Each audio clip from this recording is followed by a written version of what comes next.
연애 항상 실패를 많이 했잖아요. 나이가 많은데도 불구하고. 이런 사람이 되지 마라. 나처럼 되지 마라. 이렇게 좀 하고 싶어요. 지금 이제 5월이잖아. 올해 안에 꼭 해보고 싶은 거 있어? 임신 그리고 출산하고 할 수 있으면 결혼. 하나라도 할 수 있겠지.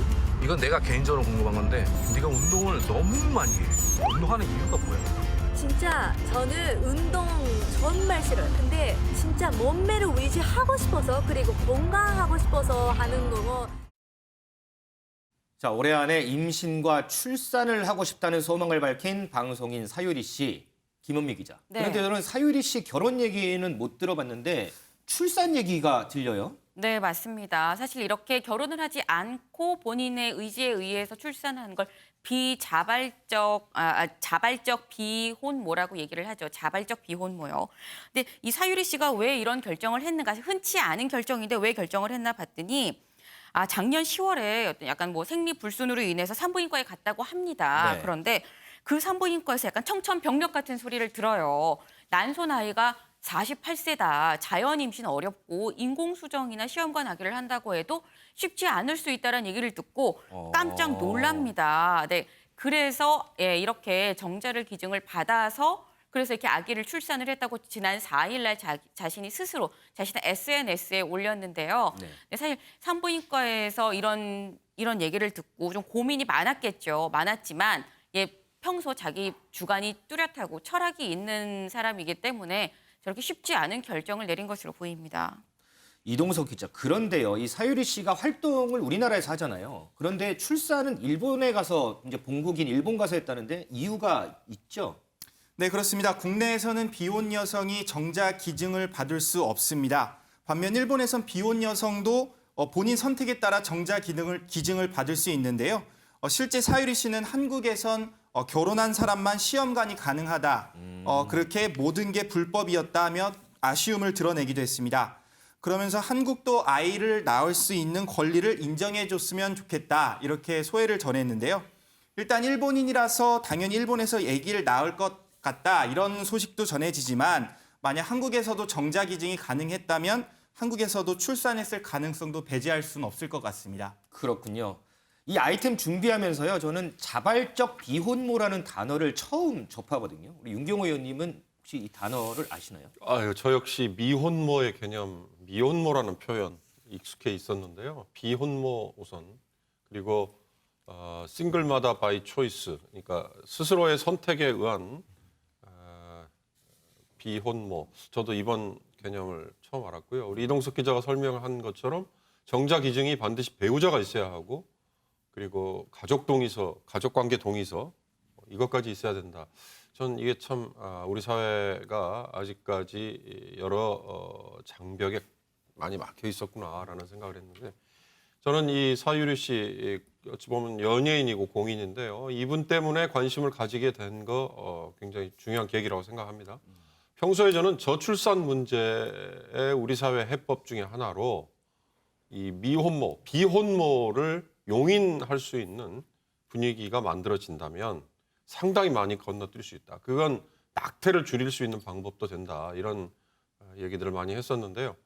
사유리 씨가 또 중요한 얘기를 했더라고요. 낙태할 수 있는 권리만큼이나 애를 낳을 수 있는, 출산할 수 있는 권리. 네. 그러니까 아까 설명이 됐었던 것처럼 반드시 정자 기증은 배우자가 있어야 하고 가족관계 동의서가 있어야만 한다는 이 규정도 없어진다면 한층 더 탄력적으로 될 수 있지 않을까 싶은 생각이 드는데요. 거듭 말씀드립니다만 이거는 여성의 선택 문제도 있겠지만 넓게 본다면 이 공동체가 유지될 수 있는 저출산 문제의 한 해법이고 이 해법 차원을 떠나서 사회 전체 분위기나 문화가 바뀔 수 있는 중요한 의제다라는 생각이 듭니다. 김은미 기자, 지금 네. 윤경호 의원께서 해법이 필요하다고 했는데 네. 이런 부분들 조금 전에 이동석 기자가 이제 지금 불법이라고 했잖아요. 네. 이런 부분들이 좀 논의가 좀 돼야 되지 않나요? 네, 맞습니다. 이제 사유리 씨가 일본에 가서 아이를 가질 수밖에 없었던 이유가 불법인데 현재 시점에서 저희가 여성가족부, 보건복지부 쪽을 통해서 알아본 결과 어쨌건 한국에서는 불법인 게 맞습니다. 네. 그리고 일단은 어떤 난임을 뭐 지원을 하거나 이런 측면에 있어서 검토는 있을 수 있지만 이런 자발적 비혼모에 대한 검토는 전혀 이루어지지 않고 있는 실태인데요. 저희가 이제 알아보는 과정에서 개선이 필요한지 검토할 필요는 있다라고 인정을 하긴 했습니다. 근데 현재 아까 그 논설위원께서 말씀하신 것처럼 우리나라에서는 그 법적 혼인 상태에 있는 난임 부부한테만 뭐 시술, 시험관 시술 그리고 뭐 시험관 아기 이런 거를 국가에서 지원을 해주는데 국가 지원 여부를 떠나서 일단 법적으로 여성이 정자를 기증을 받으려면 남편의 동의가 필요합니다. 네. 우리나라에서는요. 그러니까 이 부분에 대해서는 저희가 좀 더 열려있는 논의가 있어야 하지 않을까 싶네요. 이동석 기자, 지금 남편의 동의를 얘기했는데 이 사유리 씨하고 좀 비슷한 사례가 국내도 있잖아요. 좀. 네, 그렇습니다. 방송인 허수경 씨죠. 허수경 씨는 지난 2008년 41살의 나이로 정자기증을 받아 출산에 성공했는데요. 일단 정자기증 관련 법규가 강화되기 전의 일로 현재는 불가능합니다. 허 씨도 어디서 정자기증을 받았는지 자세히 공개하지는 않고 있는 상황인데요.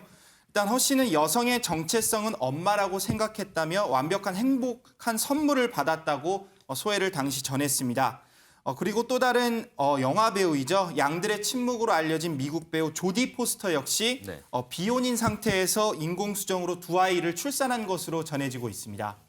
이 사유리 씨 하면 이 엉뚱한 행동, 엉뚱한 말 이런 걸로 인해서 우리에게 좀 많이 웃음을 주는 그런 연예인입니다. 근데 또 한편에서는 일본 자국에서 비난을 받으면서도 위안부 할머니들에게 기부를 하는 또 다른 모습을 보여주고 있습니다. 권상희 평론가님, 이렇게 이번 출산도 어떻게 보면 주위의 시선 아랑곳하지 않고 어떻게 보면 본인 입장에서는 참 의미 있는 일을 했다 이렇게 볼 수도 있겠네요. 그래서 그 전에 이 사유리 씨에 대한 평가하고 지금 아이를 본인이 출산했다고 당당하게 고백한 이후의 평가가 상당히 달라질 것 같습니다. 그 이전에는 말씀하셨다시피 사실 4차원 캐릭터, 상당히 코믹한 캐릭터로만 사유리 씨를 바라봤었죠. 근데 그렇죠. 사실 혼자서 임신을 하고 출산을 했다는 걸 공개적으로 여성 연예인이 밝히기란 상당히 어려운데 뭐 이게 사회적으로 굉장히 좋은 저는 긍정적인 부분으로 이 토의가 가능해질 것으로 보여진다고 생각하거든요. 개념 연예인이라는 생각이 들어요. 네. 일단 비혼 트렌드에 맞춰서 사실 비혼 트렌드가 우리 사회의 요즘 주된 트렌드이긴 하지만 그와 관련해서 뭐 자발적 비혼모와 관련된 논의가 이루어진 적은 단 한 번도 없었죠. 네. 그런데 이렇게 사유리 씨 같은 연예인, 뭐 공인이 이렇게 앞장서서 본인이 저렇게 입장을 밝히게 되면 공론화될 가능성이 상당히 크고요. 또 이 외에도 지금 2008년에 나눔의 집에 100만 원을 기부했었고 또 2012년에 나눔의 집에 3천만 원을 기부를 했습니다. 네. 근데 얼마 전에 사실 일본고 위안부 피해자이자 인권 운동가죠. 이영수 할머님이 일본 정부를 상대로 한 이 손해배상 청구 소송에서 증언을 하기 위해 11일에 법정에 섰었습니다. 네. 그런데 뭐 이날 예상했던 대로 이 일본 측은 법정에 나타나지 않았죠. 사죄와 배상을 미뤘는데 뭐 사유리 씨가 아시다시피 일본인이잖아요. 네. 국가에서 본인 국가에서도 하지 않은 일을 개인이 선뜻 나서서 하기란 쉽지 않았을 것이고 또 이와 관련해서 자국민들에게 협박 악플 세례가 계속 이어졌다고 해요. 뭐 특히나 일본 극우 세력에게 상당히 강한 공격을 받았을 것으로 짐작이 되는데 그런 공격에도 굴하지 않고 이런 선행을 계속해서 해왔다는 것이 상당히 사회적으로 선한 영향력을 주는 행위가 아닌가라는 생각이 듭니다. 이 사유리 씨는요, 과거 저희 MBN 예능에 출연해서 이 난자 냉동 보관에 대해서 얘기를 하기도 했습니다. 먼저 그 영상 보고 오시죠. 이게 되게 소중한 보물이에요, 진짜. 저희 가장 잘 지키고 보관해야 되는 보물이죠. 와, 대박. 기분이 어때요? 진짜 제 아이 만나러 가는 느낌이에요. 그렇죠. 진짜? 그 이름도 있어요. 아, 진짜? 뭐예요? 정자를 만나지도 않았는데 무슨 이름이 있어요? 있어요. 뭐 스테파니. 스테파니? 아니, 남자. 나 자크. 네, 남자. 빨리 올 테니까 기다려. 알았어. 엄마 빨리 전자 데리고 올게. 김은미 기자, 네. 최근에 이제 결혼하는 이 시기가 많이 늦어졌잖아요. 맞습니다. 그러면서 이제 미혼 여성들 사이에서도 방금 보신 것처럼 냉동 난자 문제 고민하는 분들이 상당히 좀 많더라고요. 네, 맞습니다. 결혼은 요즘의 선택이죠. 그리고 결혼 연령도 말씀하신 것처럼 상당히 높아지고 있습니다. 그렇기 때문에 냉동 난자, 지금 그 사유리 씨처럼 저렇게 냉동 난자로 보관하는 사람 상당히 많은데요. 일단은 함성원 씨 있죠. 함성원 씨는 네. 결혼해서 지금 아이도 있긴 하지만 사실 지금 현재 남편 진아 씨를 만나기 전에 이미 자신의 난자를 6개 국에 보관을 해놨었다고 합니다. 네, 그리고 뭐 가수 채연 씨도 사실 나이가 좀 하루하루 먹어가면서 나도 냉동 난자로 좀 보관을 하고자 생각을 하고 있다라고 얘기를 했었던 바 있고요.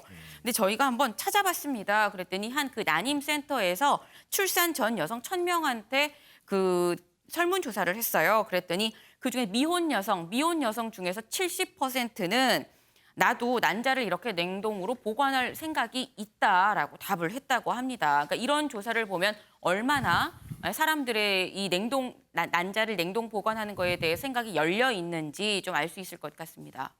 이 헌법재판소가요, 임신 초기 낙태는 위헌이다 이런 판결을 해서 최근에는 이제 관련법이 개정되기도 했죠. 이것을 인용을 해서 조금 전에 전해드렸지만 사유리 씨는 출산할 권리도 인정을 해줘야 한다 이런 얘기를 했습니다. 거기다가 본인 직접 이 자발적 비혼모라는 이런 길을 택했습니다. 윤경호 의원님, 지금 정부에서도 이 사유리 씨 이 관련해가지고 좀 개선할 사항을 좀 검토해보겠다 이런 얘기도 하고 이번 사유리 씨 사례가 좀 어떻게 보면 좀 울림을 주지 않을까 싶어요. 예, 사유리 씨 덕분에 눈길이 가는 통계 봤는데요. 유럽 나라들, 특히 프랑스 대표적으로 비혼모의 가정이 훨씬 많은 나라지 않습니까? 무려 59%더라고요. 우리는 그 통계 2%도 아직 되지 않고 있습니다.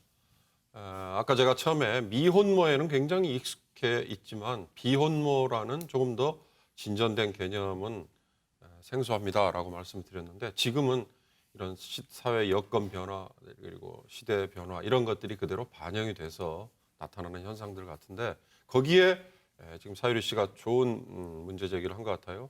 낙태의 권리만큼이나 출산의 권리를 인정을 해야 된다. 이거 우리 사회가 조금 더 열린 분위기로 간다면 네. 그런 것들이 다 같이 포용이 돼야 되지 않을까 싶습니다. 알겠습니다.